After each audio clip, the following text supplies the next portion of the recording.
And welcome back to the Financially Simple Podcast. I'm your host, Justin Goodbread, and today I'm joined by my dear friend and colleague, Mr. Chris Stewart. How are you, brother? Doing great. How are you? Buddy, I am too blessed to be depressed on this beautiful Friday that we're recording this particular video. So do you have big weekend plans? We do. We're probably going to take a beach day, hop in the plane, fly out to the tip of Cape Cod, and social distance in the sand. Social distancing. So tell me, Chris, whenever you fly, you're going to land the plane probably not on the beach, I'm assuming, and then you're going to rent a car and go over to the beach. Is that how that works? You know what? This is that exception that proves the rule. There's a small airstrip within the national seashore. You walk 200 yards and you're on the beach. Oh, that's crazy. So you can actually fly your plane in there, park your plane, and get off and go to the beach. The only other one that I know of is on Martha's Vineyard. There's a grass strip, and you can park your plane right by the beach. Man, it's supposed to be a beautiful weekend too, from what I was looking at. Now, we've been having some unbelievably cool temperatures down here in the South. In fact, I know you're up there in the Boston area, but brother, just the other day, I was laying in the back hammock, and I had to get a sheet and cover myself up in June with a sheet in Tennessee. I know that's probably normal for up there, but we're used to 90-degree weather, right? Exactly. So, it's supposed to be a little bit warmer up there this weekend, correct? It's going to be a bit warmer. Man, it's going to be a beautiful weekend. I'm looking forward to it. I know a lot of people are listening to this. They're saying, man, it's about time we get our lives back to normal. I know we still have a little bit of rough roads ahead of us at this point. I was listening to someone talking about the stock market, and they were talking about, will the stock market actually return to its normalcy if we get a vaccine? And they asked me questions. I don't know. I mean, no one knows how the stock market is going to be doing. But then it led to a question. And they said, well, Justin, one of the questions I'm consistently having is can we even beat the market? And it's a question that I've heard a lot. I'm sure over your career, you've heard that question. How many times? Thousands? Yeah. Yeah. So let's deal with that question today, brother. So the question of today is it possible? Is it possible for an investor to actually beat the stock market? And if so, how? So I think the way we have to peel this onion back is we have to understand kind of how would we compare. First of all, we build this portfolio in theory, right? We believe at our firm, as you well know, a highly diversified portfolio. We use things like three-factor modeling. We use modern portfolio theory. We use a lot of different theories here where we build a portfolio. But at the end of the day, the average consumer is sitting here saying, Justin, I have this portfolio worth X, and some index. Oftentimes we'll hear the Dow or the S&P 500 or the NASDAQ or it's done this. Why isn't my portfolio there? So I think we need to kind of deal with this idea of benchmarking. That's the technical term, friends, of I have an apple and I want to compare it to another apple. Or I have an orange and I want to compare it to another orange. I don't have apples comparing them to oranges. So Chris, what exactly is benchmarking? Yeah. So benchmarking is, let's put it this way.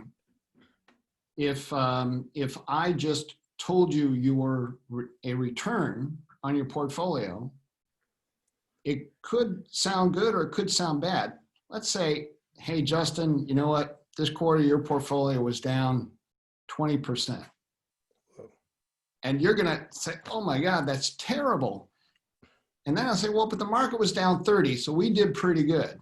So it's a relative measure to let you know, quarter by quarter, year by year, whatever it is, how directionally, how your investments or the ones that we put together for you are doing versus what's going on in the broader market. So over the long term, you should look at us and say, hey, you guys have held your own versus the benchmarks that we determined for you. Now, many people have a 60-40 portfolio and they'll look at the S&P and say, man, I'm doing terrible. I'm not keeping up with the S&P. Of course you're not. You only have 60% of your portfolio in equities. So it all depends on what you're comparing to. Many people actually put their money into an investment without really an overarching plan, which is why you and I and our team of CFPs, I mean, you're the only CFA, Chartered Financial Analyst on the team, but we have CFPs, CEPAs, or Certified Exit Planning Advisors, MBAs within our team of professionals here, and a lot of other credentials. I mean, it looks like alphabet soup when you start lining out all the credentials on the website.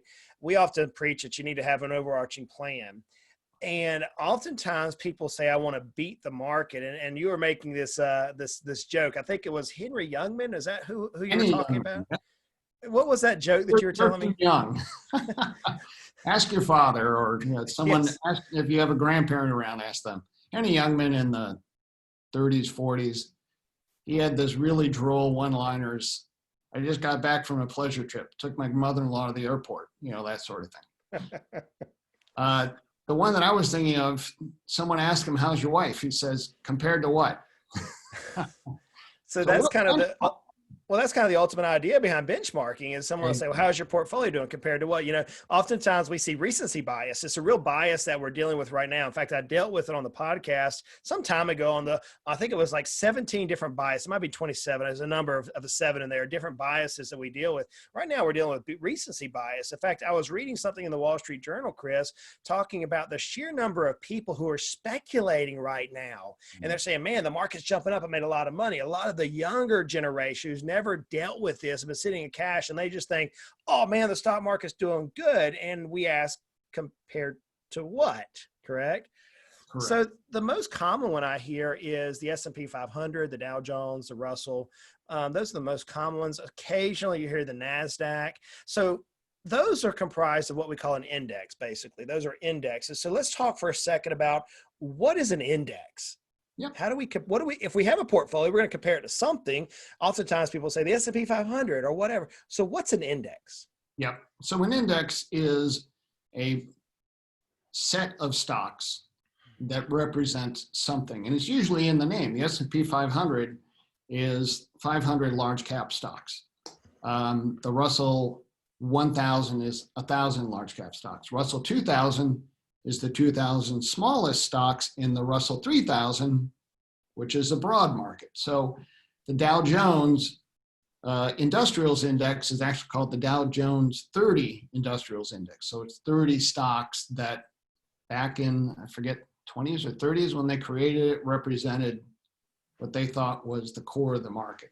And that's a price-weighted index, not a market cap-weighted index. Okay, so let's define the difference. What is a price-weighted index? Let's start there. Yep. So the price-weighted index, it's pretty close, but not the same as market-weighted, because they just took the actual stock prices of those companies, not the market cap when they created the index. So trying to remember who was in the original one, Dow Jones. So wasn't GE? Wasn't they? Wasn't GE a part of it? They just came out of the original. They were the last original Dow 30 that came out. Was it a year or two ago? I think it was. Is that correct? Sounds about right. Yeah. Man. Yeah. So are there any more of the original? I think they were the last original 30 in the Dow. Was it GE? I think they were. I'm going from memory here. I shouldn't do that. Right. Let's say it was GE and say it was Ford. Just comparison. Say that GE was twice as large as Ford, but Ford had a $100 stock price and GE had a $50 stock price. Ford would have twice the weight in the index. Gotcha.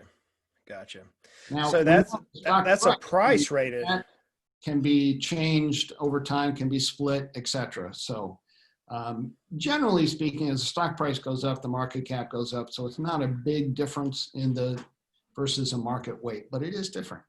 Do you remember on the price rating whenever Apple was trying to come on to the Dow 30 that they did, I think it was a 7-to-1 reverse split in order to drop their price point down so they could actually wouldn't be the largest stock on the Dow. I think it was, what was that, 2000 and, man, that might have been 7. It might have been, I can't remember when that was, but they did a crazy reverse split in order to get their price down because of the price weighting index. It was crazy.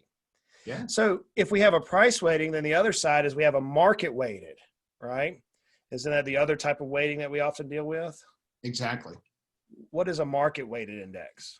So market weighted index makes sense as market weight is just the price of your shares and the shares outstanding. So the value of the firm in terms of the market, as you grow and as your stock price goes up, you get a higher weight. Now, was it Elon Musk said at $700 a share, oh, we're way overvalued, now it's over $1,000 a share. But as he goes from 700 to 1,000, his weight in the index goes up. Where it all comes together, though, Chris, is that, the most common that I hear with the investors, business owners who are investing, we lay out the framework, if I can speak correctly. It's Friday, friends. Y'all go easy on me. We lay out the framework that small business owners, their number one asset is their business, and we're working diligently to help them grow that asset. But ultimately, we don't want to keep all of our money into that index. We want to diversify reasonably and properly using tax strategies, et cetera, into ultimately the stock market, because whenever we retire or sell our property, et cetera, real estate, et cetera, we want to move into a truly passive investment. And so I'll hear these investors, especially the younger generation, Chris, saying, well, man, I just want to track compared to the S&P 500. I just want to compare my portfolio compared to the S&P 500. But Chris, I got to tell you, whenever I look at a chart, what's called a weighting average chart of the S&P 500, I notice that Apple, Amazon, Google, which is Alphabet, Microsoft, and Facebook, 5 stocks, 5 companies, because of the weighting, their capitalization, right, the size of these companies, they consist of almost, if at times, greater than 50%. So we're talking about 500 stocks, 500, and literally 5 of them consist of half of the performance return of the S&P 500. I gotta tell you, buddy, that scares me as a business guy who already have a concentrated position in my business. And now I'm trying to reduce my risk of my investments by diversification. If I'm trying to do that, Chris, I mean, it just seems logical to me that it doesn't make sense. It does not make sense for me, who has a single concentrated position in my business, to turn around and then take a concentrated position or 5 concentrated positions into companies. And even though they're good companies, it just doesn't make sense. So what advice would you say whenever someone says, well, how is my portfolio doing compared to the S&P 500? Do we even talk around it? Do we address it? How do you deal with that? Well, the S&P 500, as you say, is overweight in the larger names. Almost every index is, if they're a market cap weighted index. That's the nature of the beast. I think we're going to get into this in great detail in a future podcast, but that's one reason that we have some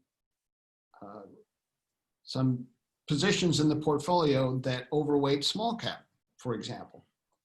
With the exception of Facebook, Google, et cetera, most companies don't begin life as a large cap stock. They start out as a small company and they do well and they build up, and over time they migrate to a mid cap, to a large cap, et cetera. So those are the companies that we want to capture, that innovation in some of the small cap space. Also, we talk about value investing. What that means is it's as an investor, it's hard to avoid the temptation to buy what's hot and going higher and higher and higher. Yeah. But you got to realize that the higher you buy the stock, the less likely you're going to have a strong return going forward. Because certainly, let's assume a stock's paying a dividend and that's constant. If you pay $80 for that dividend, buy the stock at $80 or $100, the yield you get is a lot lower, 25% lower at $100 than it was at 80. So we like to invest in those companies that are out of favor. Why? Because it's cheaper. You're getting that potential appreciation and that income, if there is some, from the stock at a lower price. So Chris, as we're looking at this diversification and we're talking, let's say specifically, let's beat up the S&P 500 a little bit, because that's what a lot of people like to track. And we already realized that those are 5 decent companies, good companies, who consist of a highly weight, like we were talking about. But man, Chris, if I'm, again, the business owner, if I'm somebody approaching retirement, or I'm somebody trying to accumulate assets, to your point that I maybe don't want to buy some of the top names because there's not as much growth potential on them as there are some other companies. I look at the other side of that and say, man, there's lots of horror stories in the past, and a diversified portfolio. Guys, it's Friday. You got to go easy on Justin and Chris here. We've had a heck of a week. The market has been stupid this week. Anyways, there's a lot of horror stories. I mean, now I don't have the time tracking this as you do. I certainly don't have the experience that you have, but in my little short time period, even this week, Chesapeake Energy is now saying, hey, look, we're concerned. We may actually not make it through the COVID situation.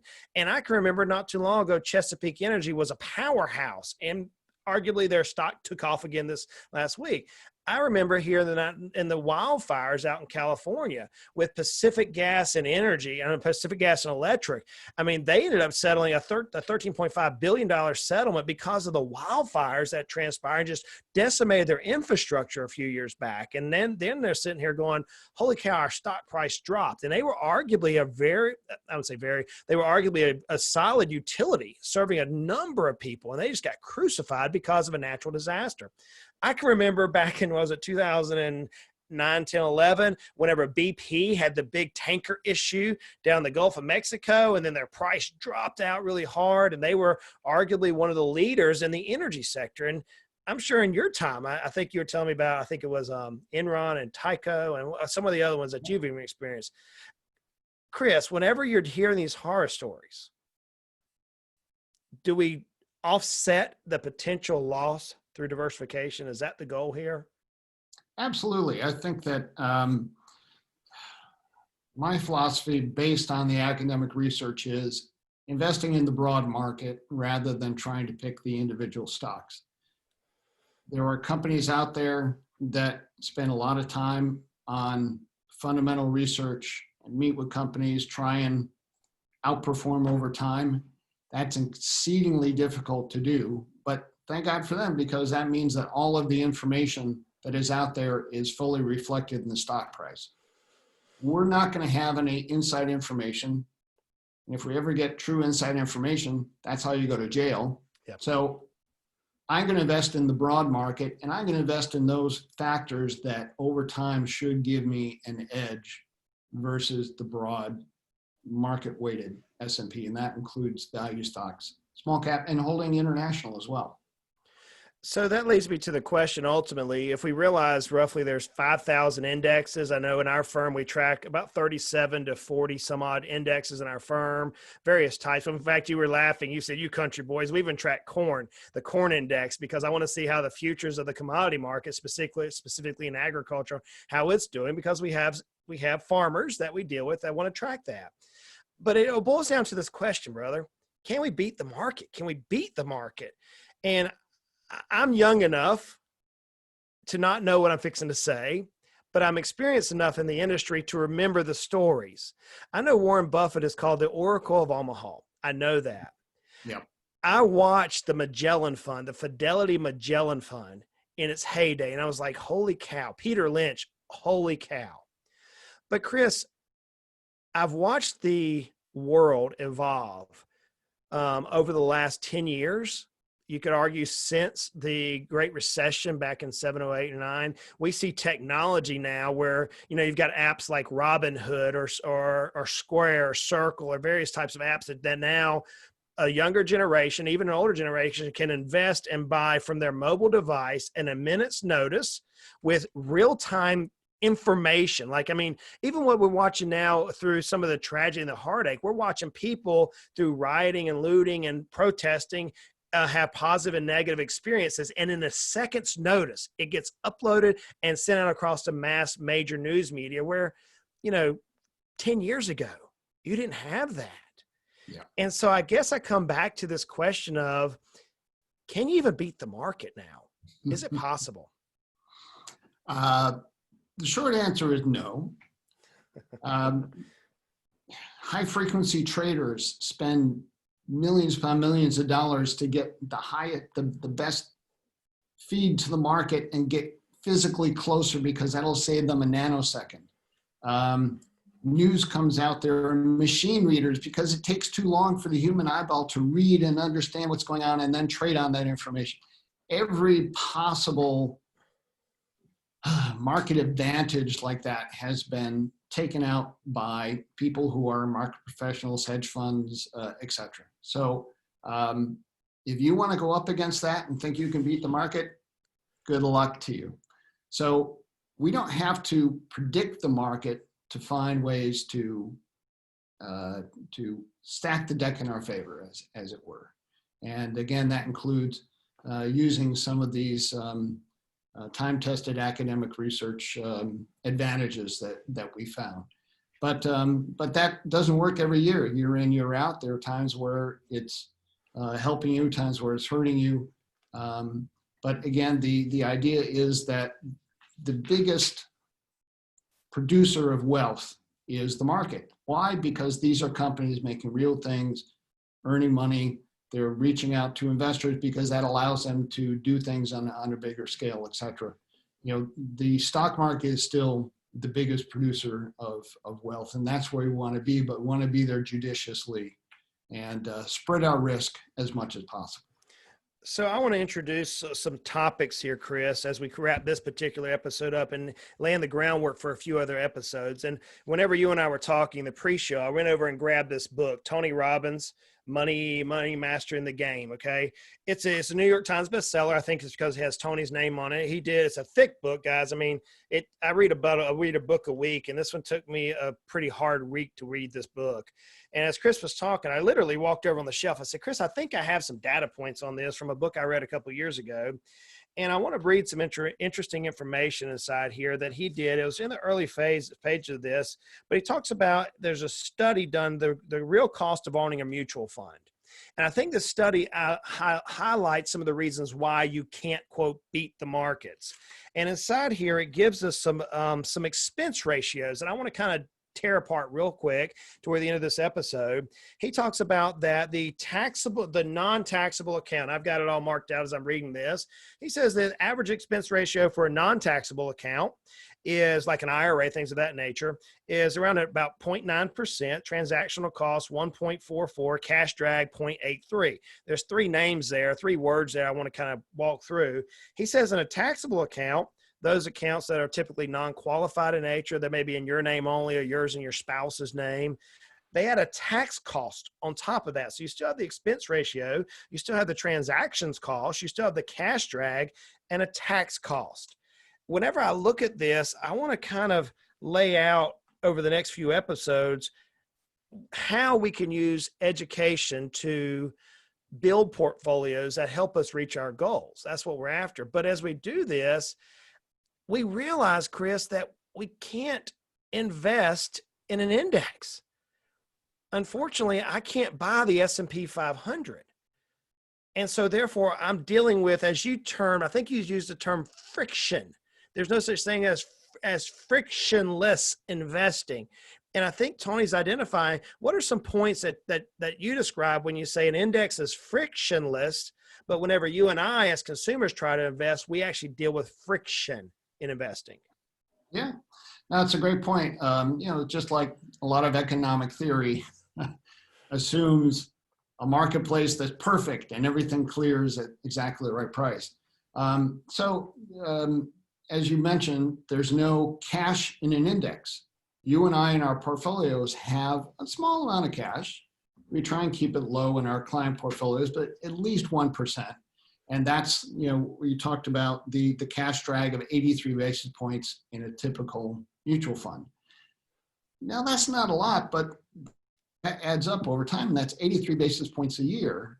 So you got to remember that all of these costs, and that was over 3 percentage points for a non-taxable account, 4 percentage points for taxable. That's every year, and that eats into that compounding effect that the frictionless index has. Index also doesn't have management fees, expenses.